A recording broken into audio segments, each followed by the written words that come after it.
Experience ఎవరైనా share చేస్తారా?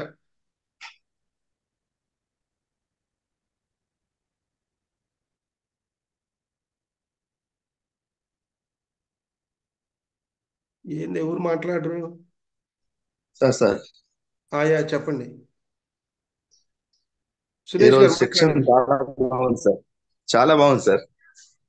బాగుంది కాదు అసలు ఏంటి మనకు ఇప్పుడు మార్నింగ్ యోగా చేపిస్తున్నాం, తర్వాత ధ్యానం అయిపోతుంది, అట్లాగే తర్వాత విజడం సెషన్ అయిపోతుంది, దాని అవును తర్వాత సార్. సంపూర్ణ జీవన శైలి, ఆరోగ్య జీవన శైలిలో ఎన్నో చిట్కాలు చెప్తున్నాం. ఈ సెషన్ అంతా అవును మీరు సార్. వింటే మీలో వచ్చిన మార్పు అంటే ఇంతకుముందు ధ్యానంలో రాకముందు ఇప్పుడు ధ్యానంలోకి వచ్చాక మీ అనుభూతి చెప్పండి. బాగుంది కాదు, బాగుంది. జిలేబీ బాగుంటది. మీ అట్లా అనుభూతి కదా సార్. చెప్పాలి. మీ అనుభవం చెప్పండి. అనుభవం అంటే ఇప్పుడు మనము అసలు డైలీ పొద్దున్న ఇట్లా యోగా చేయడం వల్ల డే మొత్తం ప్రశాంతంగా ఉంటుంది సార్. ఓకే. ఒకటి. ఉమ్, రెండవది ఏంటిదంటే ఎలా జీవించాలి అనేది కూడా ఉమ్. అందరూ గురువుల ద్వారా తెలుసుకుంటున్నాం. Yes, correct. ఈరోజు వాక్క్షేత్రం గురించి సార్ చెప్పిండు. ఉమ్, అంటే అది చాలా మందికి తెలుసు కానీ ఎలా ఉండాలనేది తెలియదు సార్. ఎస్. ఇప్పుడు సార్ చెప్పినట్టు మనం పాటిస్తే ఉమ్, అసలు చాలా అద్భుతంగా ఉంటది. మనం ఉమ్, ఆచరణ ఏంటి సార్ ఖచ్చితంగా ఉమ్. ఆచరించుకుంటూ పోతే అంటే ఒక మంచి స్థితిలో ఉంటామని అనిపిస్తుంది సార్. ఎక్సలెంట్ సురేష్ గారు, అద్భుతంగా చెప్పారు. రోజు బాగా మెడిటేషన్ ప్రాక్టీస్ చేయండి. 3 hours మెడిటేషన్ చేస్తున్నారా? అయిపోగానే ఏముందిలేని ఇంకా చేయట్లేదు, చేస్తున్నారు 3 గంటలు. అంటే 2 hours, అంటే 3 hours కాకపోతే కానీ డైలీ 2 hours 2.5 hours అట్లా చేస్తున్నాం సార్. ఓకే, వెరీ గుడ్ అండి. అందరు చేయాలి. మెడిటేషన్ ఎక్కువ చేస్తేనే మనకు రిజల్ట్ ఉంటుంది. తర్వాత ఆ, ఇంకొకరు ఎక్స్పీరియన్స్ షేర్ చేయండి. ఇవాళ సురేష్ క్లాస్ గారు. చాలా ఎక్సలెంట్ చెప్పారు సార్. అన్ని ఉమ్, చాలా మంచి డౌట్స్ అన్ని ఎక్స్ప్లెయిన్ చేశారు. నాకైతే ఏమేమైతే ఉన్నాయో అవన్నీ ఎక్స్ప్లెనేషన్ అంతా క్లారిటీగా అయింది సార్. క్లారిఫై అయింది సార్. తర్వాత మెడిటేషన్ చేయకపోతే చేస్తే చాలా పీస్ఫుల్ గా ఉంది. తర్వాత బాడీ అంతా తేలిగ్గా అయ్యి చాలా రిలాక్స్డ్ గా ఉంది సార్. ఉమ్. చాలా ఓకే అమ్మా, థ్యాంక్ యూ. రిలీఫ్ ఫీలింగ్ ఉంది sir. Thank you sir. Okay, okay, very good. Next ఇంకెవరన్నా? సార్ సార్ మీ నెంబర్ ఒకసారి చెప్పండి సార్. నెంబర్ రాసుకోవడంలో లేట్ అయింది. 770 77 sir 0 sir 287 287 sir 6486 6486. 6486. Okay, thank you sir. 770 287 6486. Okay sir, thank you sir. So ఇంకా ఎవరైనా మాట్లాడతారా? ఒకళ్ళిద్దరు.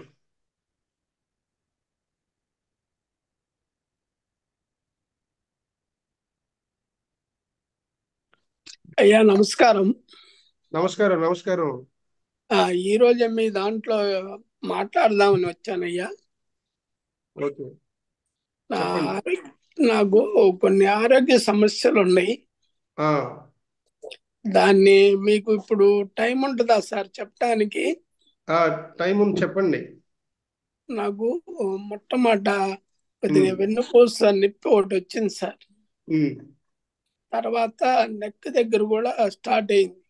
ఉమ్, దానికి మందులు వాడుతున్నాను. ఉమ్, దాని తర్వాత హార్ట్ కి కొద్దిగా ట్రబుల్ ఇచ్చింది. ఉమ్, ఈ మధ్యనే ఉమ్, పొట్టలో ఇది పూత బయలుదేరింది. ఉమ్. ఈ సమస్యలకి దానితో డయాబెట్ పేషెంట్ ని ఉమ్. మీ ద్వారా తెలుసుకుందామని ఇప్పుడు ఎంటర్ అయ్యాను సార్.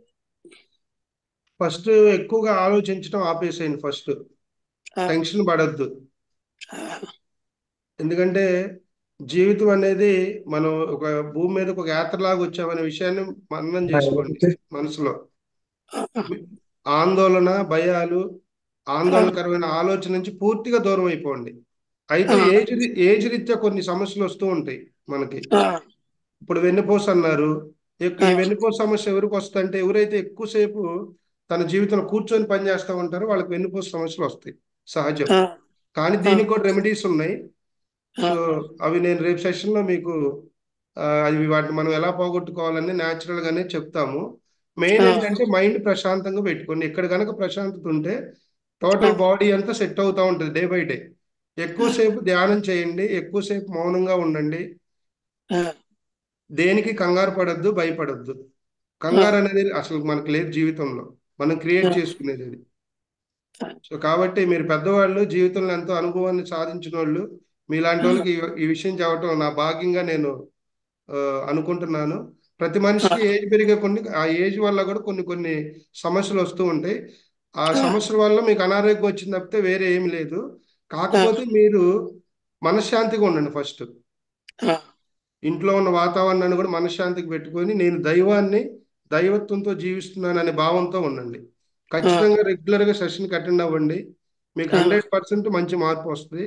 ఇది సత్యం. అలానే సార్, ఓకేనా? అలానే సార్. అట్లాగే ఆహారపు అలవాట్లు వచ్చి మనం ఇప్పుడు ఈ చెప్పుకున్నాం కదా, డయాబెటిక్ సంబంధించి ఏ కషాయాలు తాగాలి, ఏ ఆహారం తినాలి. ఒక్కసారి రాశారా? మా మిస్సెస్ రాసిందంట సార్. అయినా కానీ మీరు తెలియపరచండి ఒక్కసారి. డయాబెటిక్ అవును సార్. ఓకే, డయాబెటిక్ సంబంధించి మళ్ళీ ఒకసారి నేను రిపీట్ చేస్తున్నానండి, వినండి. రాసుకోమ్మా. అయ్యా ఒక్క నిమిషం చెప్పండి సార్. చెప్పండి సార్. డయాబెటిక్ ఒక వారం పాటు తిప్పతీగ కషాయాలు రాసుకోండి. తిప్పతీగ ఒక వారం పాటు తిప్పతీగ అంటే దాన్ని వేడి నీళ్ళలో చెప్తాను, అది కూడా చెప్తాను నేను. ఒక వారం పాటు తిప్పతీగ, రెండో వారం మెంతులు. ఒకసారి మళ్ళీ ఎవరికైనా కావాల్సి ఉంటే రాసుకోండి ఇవి. ఒక వారం పాటు తిప్పతీగ, రెండో వారం మెంతులు. మెంతులు ఎక్కువ వద్దు. మెంతులు వాడితే రెగ్యులర్ గా ఇన్సులిన్ చేసుకునే ప్రాబ్లం పోతుంది డయాబెటిక్ స్టూడెంట్ వీళ్ళకి. సో మెంతులు కూడా ఏం చేస్తారంటే ఒక హాఫ్ స్పూన్ మెంతులు తీసుకోండి, ఎక్కువ వద్దు. 2 స్పూన్లు 3 స్పూన్లు అలా చేయొద్దు. ఒక హాఫ్ స్పూన్ మెంతులు నైట్ నీళ్ళల్లో నానబెట్టుకొని అదే ఎర్లీ మార్నింగ్ తాగాలి. మూడో వారం పుదీనాకు ఉంటుంది కదా, దాని కషాయం తాగాలి మూడో వారం. పుదీనా కషాయం. నాలుగో వారం నేరేడు మునగాకు.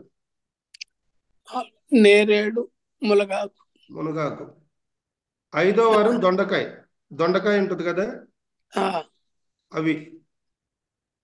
దాన్ని కషాయమే సార్. కషాయమే, ఏం లేదు. కషాయం అంటే దాన్ని ఉడకబెట్ట అవసరంలా. మామూలుగా ఇప్పుడు పచ్చికాయలు కోసేసి నీళ్ళలో నానబెట్టండి. ఒక 2-3 అవర్స్ ఉన్నాక అది వాటర్ తాగేసేయండి. మిగతా అన్ని ఈ తిప్పతీగ, మెంతులు కూడా ఏమంటారు, హీట్ చేయవసరంలా.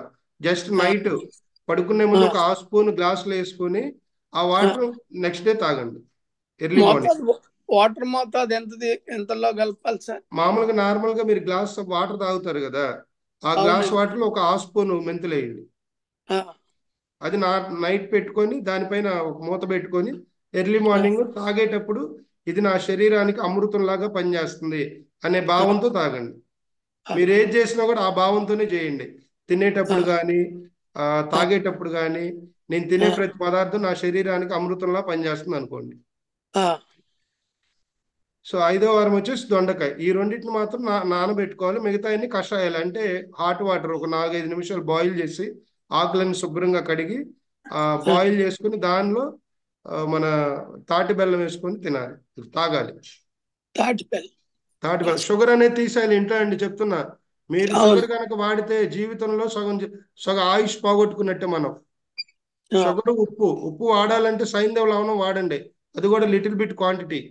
ఈ చైర్స్ లో కూర్చొని పనిచేసే వాళ్ళు, ఆఫీసులో పనిచేసే వాళ్ళకి ఉప్పు అనేది అవసరం అసలుకి. ఎందుకంటే మనం చేసే శారీరక శ్రమను బట్టి మన యొక్క ఆహారం అనేది లోపలికి వెళ్ళాలి. కాబట్టి ఉప్పు అనేది కూడా దయచేసి పక్కన పెట్టండి. లేదు వాడాలనుకుంటే సైంధవ లవణం తెచ్చుకుని పౌడర్ చేసుకుని చక్కగా దాన్ని వాడండి, అది మంచిది. తర్వాత డయాబెటిక్ వాళ్ళకి సిరిధాన్యాలు ఒకసారి రాసుకోండి అందరూ.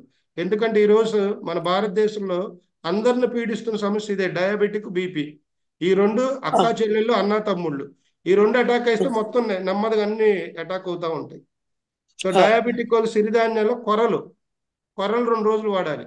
కొర్రలు 2 రోజులు. సామెలు 2 రోజులు. సామెతలు 2 రోజులు అంట. సామెలు 2 సామెతలు రోజులు. 2 రోజులు. అరికెలు 2 రోజులు. అరికెలు. అరికెలు 2 రోజులు. ఓదలు 2 రోజులు. ఓదలు. మోదులు అంటుకర్రలు 2 రోజులు. ఇంకోసారి అంటుకర్రలు 2 చెప్పండి రోజులు. సార్. అంటుకూరలు. సో వీటిని వాడే విధానం ఎలా కూడా తెలుసుకుందాం. ఫస్ట్ ఈ సిరిధాన్యాలు తొందరగా ఉడకవండి. మనం 6 గంటల ముందు నానబెట్టుకోవాలి. ఇంకా అంటే నైట్ నానబెట్టుకొని కుండలో వండుకోండి దయచేసి. అందరూ కుండలు తెచ్చుకొని మీరు ఇంట్లో చాలా మంది ఇప్పుడు పెద్దవాళ్ళు ఏంటంటే మెయిన్ సమస్య, నేను నా అబ్జర్వేషన్ ప్రకారం రిటైర్డ్ అయిపోయాక, మీ పదవి విరమణ అయిపోయాక మీరు ఇంటిలో ఉన్నటువంటి విషయాలకు డిటాచ్ అయ్యండి. ఫస్ట్ మీ పని అయిపోయింది, మీరు చక్కగా సంపాదించారు, 10 మందికి సేవ చేశారు, జీవితంలో ఒక మంచి అనుభూతిని పొందారు, సాధ్యమైనందుకు మీరు అందరూ సహాయం చేస్తూనే వచ్చారు. అయిపోయింది, ఆ స్టేజ్ అయిపోయింది. ఈ బతికినంత కాలం నేను నా స్వధర్మంలో నేను ఎలా ప్రశాంతంగా జీవించాలి, ఆధ్యాత్మికంగా సాధన చేసుకుంటే ఎలా ఎదగాలి అనేది ఆలోచించండి. ఇక మిగతా పక్కన పెట్టండి. మీ సిలబస్ అయిపోయింది. సగం దీన్ని పక్కన పెడితే సగం రోగాలు పోతాయి, సగం మానసిక సమస్యలు పోతాయి. సో కాబట్టి మీకు చెప్పే అంత టోని కాదు. మీరు పెద్దలు దయచేసి తప్పుగా అనుకోకుండా ఏదైతే ఏ పని చేస్తే మీకు ప్రశాంతంగా ఉంటుందో, ఏ పని చేస్తే మీకు హ్యాపీగా ఉంటుందో దాన్ని చేయండి. వేరే వాటి జోలి వెళ్ళొద్దు. మిగతా బాధ్యతలను అప్పచెప్పేయండి, వేరే వాళ్ళకి అప్పచెప్పేసేయండి. ఉన్నాయి ఇక నుంచి ప్రశాంతంగా హ్యాపీగా మీ జీవనాన్ని కొనసాగించడానికి ఎక్కువ రిటైర్డ్ పర్సన్స్. ఎందుకంటే మీ వాకింగ్ ట్రాక్స్కి వెళ్ళినప్పుడు కూడా వాళ్ళ డిస్కషన్స్ అబ్జర్వ్ చేస్తూ ఉంటే చాలా బాధ వేసింది. ఇంట్లో ఒక స్ట్రక్ అయిపోయినట్టు. ఎప్పుడు మనం ఎన్విరాన్మెంట్ని, ఇంట్లో ఎన్విరాన్మెంట్ కావచ్చు, బయట స్నేహితులు కావచ్చు, బయట బంధువులు కావచ్చు, ఈ ఎన్విరాన్మెంట్ కూడా హెల్తీగా ఉండాలి. హెల్తీగా ఉండాలంటే వాటిని మనం క్రియేట్ చేసుకోవాలి. సో కాబట్టి దయచేసి ఇంట్లో ఎవరైతే ఉంటున్నారో వాళ్ళు ఎక్కువసేపు ధ్యానం చేయండి, పుస్తకాలు చదవండి. పిఎంసి ఉంది, పిరమిడ్ మెడిటేషన్ ఛానల్ ఉంది. ఆ ఛానల్లో ప్రతి నిమిషం అద్భుతమైన కాన్సెప్ట్లు ఎంతో మంది మాస్టర్స్ అనుభవాలు చెప్తారు. ఎంతో మంది ఎంతో జ్ఞానాన్ని ఇస్తూ ఉంటారు. అవి వినటం ద్వారా కూడా మన మనసు ఒక రకమైన దీనికి లోనైపోయి వాటి నుంచి, ఆ బాధల నుంచి, దుఃఖాన్ని నుంచి, భయాన్ని నుంచి కూడా మనం బయటికి వెళ్ళిపోతాం. ఓకేనా? ఓకే సార్, చాలా బాగా చెప్పారు సార్. థ్యాంక్ ధన్యవాదాలు. యూ. Hello sir. హలో, చెప్పండి సార్. గురక తగ్గాలంటే ఏం చేయాలి సార్? గురక అనేది ఎందుకు వస్తుందంటే 2 రకాలు ఉంటాయి. ఎక్కువ టెన్షన్ పడే వాళ్ళకి, లేదంటే ఎక్కువ ఊబకాయం ఉంటుంది కదా, ఈ శ్వాస అందనప్పుడు గురక వస్తుంది. గురకలో మీకు గురక తగ్గడానికి హోమియోపతిలో ఒక మెడిసిన్ ఉంది. సో దాన్ని ఒక 10 డ్రాప్స్ కనుక మనం, మెయిన్ మెడిసిన్ అనేది సెకండరీ అండి. ఫస్ట్ మనం ఈ గురక వచ్చే వాళ్ళు ఎక్కువ ఒత్తిడి ఉంటుంది, ఆందోళన ఉంటుంది, లేదు అంటే ఎక్కువ అదే ఒబేసిటీ అంటారు కదా, అవి పడుకున్నప్పుడు ఏంటంటే గాలి అందక, లంగ్స్లో గాలి అందక దానివల్ల గురక వస్తూ ఉంటుంది. సో మ్యాక్సిమం మనం డైట్ కంట్రోల్ చేసి ప్రశాంతంగా పీస్ఫుల్గా ఉంటే, పడుకునే ముందు 1 గంట ధ్యానం చేసి పడుకుంటే గురక పోద్ది. ఫస్ట్ దీనికి ప్రిఫరెన్స్ ఇవ్వండి, తర్వాత మెడిసిన్కి వెళ్ళండి. గురక రాకూడదు. ఓకేనా? అర్థమైందండి? Okay sir. గుర్రకు కూడా రెమెడీ ఉంది, చెప్తాను నేను. అది కషాయాలు ఏం తాగాలి అనేది రాబోయే సెషన్లో చెప్తాను. ఏమ్మా?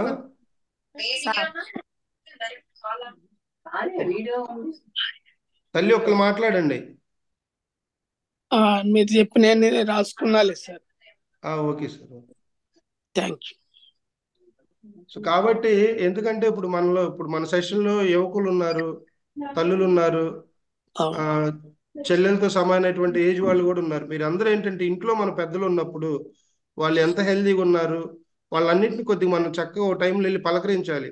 కూర్చోబెట్టి, తాతయ్య బాగున్నావా, ఎలా ఉన్నా, ఇలా కొంత పలకరిస్తూ ఉందంటే వాళ్ళకి కొంత మానసిక ప్రశాంతత అనేది వస్తుంది. అది లేనప్పుడు మనం ఎన్ని చేసినా కూడా అనవసరమేనండి. ప్రతిరోజు వాళ్ళ దగ్గరికి వెళ్ళి 1 గంట సేపు ప్రేమగా పలకరించండి. తాతయ్య ఎలా ఉన్నావు, బాగున్నావా, ఏంటి విశేషాలు అని కొంచెం నవ్వేటట్టు. ఎందుకంటే వాళ్ళ జీవితంలో ఎన్నో కష్టాలు పడి, ఒడిదుడుకులు పడి, ఎన్నో సమస్యలు జయించి కుటుంబ వ్యవస్థను ఒక తాకిడి మీదకి తీసుకొస్తారు. అటువంటి వాళ్ళు మన దైవంతో సమానం. వాళ్ళ అనునిత్యం మనం గౌరవించుకుంటూ వాళ్ళ దైవ స్వరూపులుగా చూసుకోవాల్సిన బాధ్యత మనది. సో ప్రతిరోజు మీకు ఎంత బిజీ ఉన్నా కూడా ఏదో టైంలో మన ఇంట్లో మన తాతయ్య కావచ్చు, నాయనమ్మ కావచ్చు, అమ్మమ్మ కావచ్చు, అమ్మ కావచ్చు, మన భార్య కావచ్చు, పిల్లలు కావచ్చు, వీళ్ళందరితో మన పర్సనల్ టైం అనేది ఖచ్చితంగా స్పెండ్ చేయాలి. దానివల్ల కూడా మానసిక ఆరోగ్యం వస్తుంది. అంతే కదా. ఒకళ్ళేమో తూర్పు వైపు బెడ్రూమ్లో, ఒకళ్ళ వైపు ఉత్తరం వైపు బెడ్రూమ్లో, ఒకళ్ళేమో వెనకాల ఇంకో 2 బెడ్రూమ్లో ఉండి ఏదో లంచ్ ఇవాళ అంటే మన వర్క్స్ కూడా అలా అయిపోయినాయి, లైఫ్ కల్చర్ కూడా అలా అయిపోయింది. అట్లీస్ట్ మనకి అంత బిజీ పనులు ఉన్న ఎవ్రీడే ఒక 10 minutes కుటుంబ సమేతంగా పిల్లలతో సహా కూర్చోవటం, మాట్లాడటం అలవాటు చేసుకోండి. తద్వారా ఆ వచ్చే అనుభూతి, ఆనందం వేరండి అసలు. అది ఎక్స్పీరియన్స్ అయితేనే తెలిసిద్ది. ఓకేనా? Okay, thank you so much my dear friends. ఈరోజు ఇది సెషన్. అమ్మ చెప్పండి. సార్ యాంగ్జైటీకి ఏమన్నా చెప్తాం? యాంగ్జైటీకి ఏమీ లేదు, ధ్యానం చేయటం, ప్రశాంతంగా ఉంటాం. నేను ప్రశాంతంగా ఉన్నాను, ప్రశాంతితో స్నేహం చేయండి, ప్రశాంతంగా ఉంటారు. మా హస్బెండ్ సార్ అతను చేయట్లేదు. ఏమి లేదు మేడం, టైం వస్తుంది. మీరు ఏం చేయాలంటే మా హస్బెండ్ చేయట్లేదని బాధపడొద్దు. ప్రతి ఒక్కరికి గేట్ తీసే టైం ఉంటుంది. ఆ గేట్ తీసినప్పుడు అందరు రావాల్సిందే. ఈ రోజు మనకు టైం వచ్చింది, మనం వచ్చాము. రేపు వాళ్ళు వస్తారు. చెప్పండి, ప్రేమతో చెప్పండి. నోటితో చెప్తే బాధపడతారు. ఎందుకంటే మన ఇంట్లో వాకు మన ఇంట్లో వాళ్ళకి పనికిరాదు. బయట వాళ్ళు చెప్తే టేస్ట్గా ఉంటుంది. మన ఇంట్లో కూర మనకు నచ్చదు, బయట కూర అయితే బ్రహ్మాండంగా ఉంటుంది. సో ఇది సైకలాజికల్ ఫ్యాక్టర్ ఇది. అందుకని మీ భర్తని చక్కగా ప్రేమిస్తూ మనస్ఫూర్తిగా ఆయనకి ఆ తరంగాన్ని పంపించండి. నా భర్త నా మాట వినాలి, ధ్యానంలోకి రావాలి. నా భర్త కూడా, మీ భర్త కూడా మీతో పాటు కూర్చొని ధ్యానం చేస్తున్నట్టు ఊహాశక్తిని జనరేట్ చేయండి ఇంట్లో. ఊహాశక్తే మౌనము, ఊహాశక్తి. మౌనము, ఊహాశక్తి, ఈ రెండింటికి మించింది ఏదీ లేదండి సృష్టిలో. దేన్నైనా సాధించవచ్చు మనం. ఒకటి మౌనము, రెండోది ఊహాశక్తి. ఈ రెండింటిని క్రియేట్ చేసుకుంటూ దీనికి ధ్యానం తోడ్పెడితే ఆ ఇంట్లో జరిగిన శుభకార్యం కానీ శుభ సమయం ఏది ఉండదు, అంతా సంతోషమే, అంతా ఆనందమే. ఓకేనా madam? Mamata madam? Okay sir. Yes. So సహజం, అందరూ ఇప్పుడు మన చేతికి 5 వేళ్ళు ఉన్నాయి, 5 రకరకాలుగా ఉన్నాయి మన చేతియే. ఇంట్లో వాళ్ళు ఒకటి అడుగు ముందు వెనక వస్తూ ఉంటారు. కాకపోతే మనం ఏంటంటే పేషెన్సీగా, వాళ్ళకున్న పని ఒత్తిళ్ళు కావచ్చు, వాళ్ళకున్న భర్త అంటే మరి అన్నిటిని మోయాలి కదా. నేను ధ్యానం చేస్తా కూర్చుంటాను, కొన్ని రకరకాల ఆలోచనలు ఉంటాయి. సో యాజ్ ఏ వైఫ్గా మీరేం చేస్తారంటే ఆ టీవీ సీరియల్స్ పక్కన పెట్టేసి చక్కగా ఆ టైంని ధ్యానానికి కేటాయించండి. ధ్యానం అనే సీరియల్ను చూడండి, ధ్యానం అనే సీరియల్ ఎపిసోడ్స్ చూడండి, రోజు చెప్పే విషయాలు ఆచరించండి. అట్లాగే మంచి సంకల్పం పెట్టుకొని ఇంట్లో ప్రతిరోజు 2-3 గంటలు ధ్యానం చేయండి. సో ఇది ఈరోజు session. Thank you so much. మనం చక్కగా ఒక 5 నిమిషాలు ధ్యానం చేసి అద్భుతంగా ఈ సెషన్ క్లోజ్ చేద్దాం. సెషన్లో పాల్గొన్నటువంటి దైవ స్వరూపులైనటువంటి మీ అందరికీ నా పాదాభివందనాలు. పేరు పేరు చాలా మంది ఉంటున్నారు కాబట్టి పేరు పేరున మనం పలికి చెప్పలేకపోతున్నాం. ప్రతి ఒక్కరికి మనస్ఫూర్తిగా హృదయపూర్వక ధన్యవాదాలు.